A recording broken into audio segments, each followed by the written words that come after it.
Bērnībā tur, kur es augu, tur bija tāda publiskā pirts. Katru sestdienu visi, kuri gribēja, gāja uz šo pirti, ņēma līdzi savus šampūnus, ziepes un tur deva bļodas, un visi nomazgājās kopā, un pēc tam laimīgi ar viegluma sajūtu, ar tīrības sajūtu pļāpāja un devās mājās. Mums ceturtdienās ir tāds publiskais projekts Atslodzes ceturtdienas.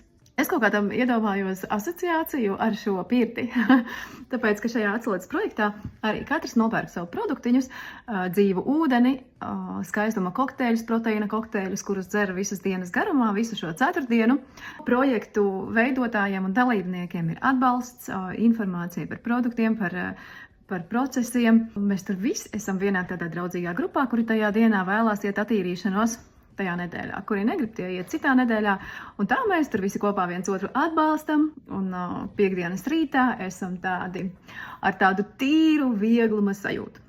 Ja vēlies pievienoties šim projektam Atslodzes ceturtdienas, tad sazinies ar mani, es tev nosūtīšu, kādi produkti tev ir nepieciešami, un pievienošu grupai. Var jebkurā nedēļā pieteikties, tas projekts ir tāds nebeidzams.